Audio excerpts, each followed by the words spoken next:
এটাকে আমি ধারণ করে আমার বক্তব্য। জাতীয় প্রেস ক্লাবে জুলাই গণ অভ্যুত্থানে ছাত্র শিক্ষক জনতার অবদান ও করণীয় শীর্ষক আলোচনা সভার আয়োজন করে আদর্শ শিক্ষক ফেডারেশন। এ সময় বক্তারা বলেন, জুলাই ঘোষণাপত্রে শিক্ষক ছাত্রদের অবদান উল্লেখ করা হয়নি। এই প্রেস ক্লাবের সামনে আমি লুঙ্গি পরা শিক্ষকদেরকে দেখেছি, যারা ঘর থেকে প্যান্ট পরে আসার সময় নেন নাই, তার আগে তার ছাত্রদেরকে বাঁচাবার জন্য ফ্যাসিবাদের গুলির সামনে দাঁড়িয়েছেন। সেই শিক্ষকদের দাবি না মানলে বাংলাদেশকে সামনের দিকে সুষ্ঠুভাবে পরিচালনা করা যাবে এটা কেউ বিশ্বাস করে না। যেমন তেমন করে নির্বাচন হয়ে তারা ক্ষমতায় যেতে পারলেই হয়। আমরা একজন ফ্যাসিস্ট সরকারকে বিদায় করেছি, নির্বাচনের মাধ্যমে অন্যায়ভাবে আর একটা ফ্যাসিস্ট সরকার বাংলাদেশে আসুক, জনগণ এটা হতে দেবে না।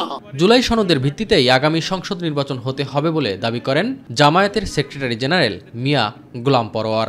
গুরুত্বপূর্ণ ঐক্যমত্য যেসব ইস্যুতে তৈরি হবে, এইগুলোকে একটা চার্টার তৈরি করে জুলাই চার্টার নামে, জুলাই সনদ নামে এটাকে আরেকটা দলিল বানাতে হবে এবং এটারও একটা আইনি ভিত্তি দিয়ে, এইটার ভিত্তিতে আগামী নির্বাচন করতে হবে। সেই নির্বাচন হবে নিরপেক্ষ, অবাধ, ক্রেডিবল, ফ্রি এবং ফেয়ার। প্রয়োজনীয় সংস্কার ছাড়া নির্বাচন দিলে জনগণের সঙ্গে প্রতারণা করা হবে বলে মন্তব্য করেন জামায়াতের এই নেতা। এস এম আরিফ, মাই টিভি, ঢাকা।